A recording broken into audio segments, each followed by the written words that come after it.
अस्सलाम वालेकुम नाज़रीन, इनोवेटिव जोन रिहैबिलिटेशन के पैनल से आज मैं इतरत ज़हरा और सर जाफ़र हमारे साथ मौजूद हैं। मैं हूं आपका अपना clinical psychologist Jafar Ali, NLP practitioner, hypnotherapist. और आज हम डिस्कस करेंगे एक ऐसे प्रॉब्लम के बारे में जो 95% लोगों का प्रॉब्लम है। जी हाँ, बिल्कुल 95% लोग इस प्रॉब्लम से गो थ्रू होते हैं और बाज़ोकात वो हमारे पास आते हैं, बाज़ोकात वो हमारे तक नहीं पहुँच पाते और जब तक पहुंचते हैं तो बहुत देर हो चुकी होती है। और ये एक ऐसा प्रॉब्लम है जो बहुत ज़्यादा प्रॉब्लम्स की जड़ है, उसके पीछे बैक एंड यही होता है। जैसे अमूमन टीनेजर्स में हम डिप्रेशन, एंजाइटी, होपलेसनेस की बात करते हैं, तो जब हम डीप डाउन में बीइंग अ साइकोलॉजिस्ट आके देखते हैं तो हमें पता चलता है कि ये एक प्रॉब्लम होता है। इस प्रॉब्लम को हम कहते हैं रिलेशनशिप ब्रेकअप और लव की प्रॉब्लम्स। अच्छा जाफ़र साहब, ये देखा गया है हम जब भी किसी पेशेंट को अपने ट्रीटमेंट में लेके आते हैं जहाँ बहुत ख़राबी आवे का आवा उठावे, वहाँ रूट कॉज उसका कहीं ना कहीं हमें टीन एज में नज़र आ रहा होता है। तो आज हम इस टॉपिक पे बात भी कर रहे हैं। तो क्या वजह होती है, क्यों ऐसा होता है कि टीन एज में कुछ रिलेशनशिप बनाने की साइड पे लोग जाते हैं और वो कोई ज़्यादा अच्छा नतीजा भी नहीं निकालते? वजह क्या है कि क्यों बनाते हैं? जो पहला प्रोसेस है वो ये है कि ये एक नेचुरल आप कह लें कि चेंज है, डिज़ायर है, नीड है। और एक ख़ास सर्टन एज के बाद, जैसे 12 ईयर एज हम कट ऑफ कहते हैं कि उसके बाद बॉडी में कुछ हार्मोनल चेंजेस आते हैं। उसकी वजह से जो अपोजिट जेंडर है उसकी तरफ अट्रैक्शन होना शुरू हो जाती है। अब यहाँ पे प्रॉब्लम ये आती है कि बहुत सारी ऐसी सोसाइटी जहाँ पे ऐसे इश्यूज़ पे बात नहीं की जाती, बच्चों को बताया समझाया नहीं जाता, बल्कि ऐसे इमोशंस को रिप्रेस किया जाता है। रिप्रेस भी किया जाता है और एक बड़ा ख़तरनाक सा फैक्टर है, मुझे ख़ुद को भी इस चीज़ का अंदाज़ा है कि हम बचपन से ही जो लिटरेचर पढ़ते हैं या जो फिल्म्स देखते हैं या जो मीडिया हमें जिन चीज़ों को प्रमोट कर रहा होता है, उसमें हम देखते हैं कि कोई हीरो है और कोई हीरोइन है और पॉजिटिव और जो बहुत मजबूत कैरेक्टर है वो उन्हीं लोगों का दिखाया जाता है जिनका कोई अफेयर है, जिनकी कोई इन्वॉल्वमेंट अपोजिट जेंडर में है, जो किसी लड़की के साथ अच्छा डुएट सॉन्ग गा सकते हैं।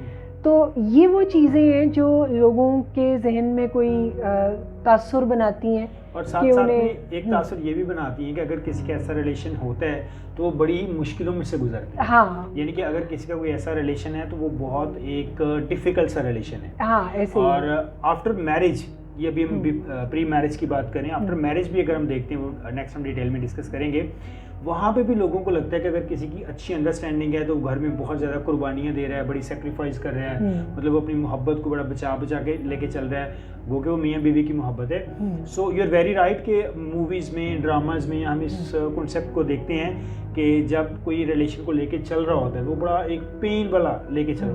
हालांकि रिलेशन एक हेल्दी रिलेशन होना चाहिए और वो प्लेयर देता है, प्लेयर की बजाय वो टॉक्सिसिटी इंड्यूस कर रहा होता है। बिल्कुल, क्योंकि हमने प्रोएक्टिवली हमने कोई माइंडसेट बनाया होता है कि हम इस रिलेशनशिप के लिए अपने आप को कुर्बान करेंगे, हम बहुत कुछ यानी समझौते करेंगे, हम बहुत डिवोटेड हो जाएंगे, जिसमें बाज़ोकात ऐसा होता है प्रैक्टिकली जब हम ऐसे चलते हैं तो फिर उसके नताइज अच्छे नहीं आते, क्योंकि जहाँ आप अपने आप को फॉर ग्रांटेड लेना स्टार्ट करते हैं और आप तो फिर रिलेशनशिप भी हेल्दी नहीं बनता। बिल्कुल, मुझे लगता है कि यहाँ पे जब हम कहते हैं कि हम फॉर ग्रांटेड लेते हैं, बिल्कुल, क्योंकि हम बच्चों को या ना हमने किसी का ना सोसाइटी में कोई इस पर बात करता है कि ये जो रिलेशनशिप का निभा करना है ये भी कोई सीखने का प्रोसेस है। बिल्कुल ऐसे कि किस तरह से गिव एंड टेक पे, किस तरह से रिस्पेक्ट के साथ हमने रिलेशन को लेके चलना है।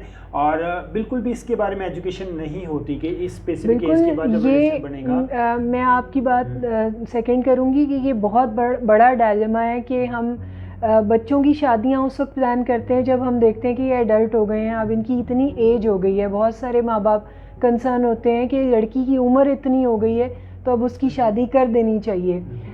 लेकिन होना क्या चाहिए कि जब आपके बच्चे टीनेज में हों तो आपको उन चीज़ों के बारे में उन्हें नॉलेज प्रोवाइड करनी चाहिए जिस नॉलेज के ऊपर वो अपनी ज़िंदगी की क्वालिटी को बेहतर करने के ऊपर काम कर सकते हैं।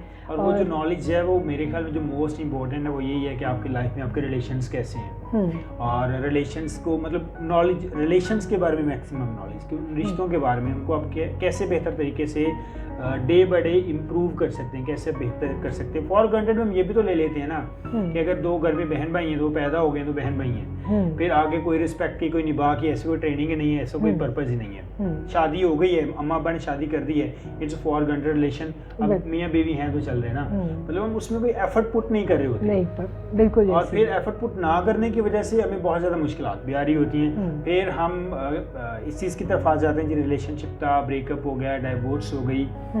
इन सारी चीज़ों को जब हम देखते हैं तो मुझे लगता है कि अर्ली टीन एज से जैसे ही ये एक बायोलॉजिकल चेंज स्टार्ट होता है, बच्चों को तब से ही हमें एजुकेट कर देना चाहिए कि इस एज में आके ऐसा ऐसा होता है और इन चीज़ों को आपने किस तरह से मैनेज करना है, हैंडल करना सीखें। क्योंकि मैंने देखा है कि लोग बड़ा बड़ा बजट इस्तेमाल करते हैं शादियों को कामयाब बनाने पे, बच्चियों को बहुत सारा जहेज़ दे के घर से रुखसत किया जाता है, और ज़मानत इस चीज़ की होती है वो जहेज़ कि ये नेक्स्ट जगह पे जाके अपनी कोई वर्थ बना लेंगी और इस सामान के ऊपर वो कोई अपनी ज़िंदगी को आसान कर लेंगी। हालांकि अगर उनको ऐसे रवैये ही ना आते हो, उन्हें ये पता ही ना हो कि उन्होंने कैसे उन रिश्तों को निभाना है, कैसे उन रिश्तों को लेके चलना है, तो वो सारी चीज़ें बाज़ोकात वापस भी चली जाती हैं, यानी उन चीज़ों का फ़ायदा भी नहीं अनफॉर्चुनेटली। और हम देखते हैं कि अभी जो अकॉर्डिंग टू हमारी जो रिसर्चेज हैं, पाकिस्तान की रिसर्चेज हैं, जो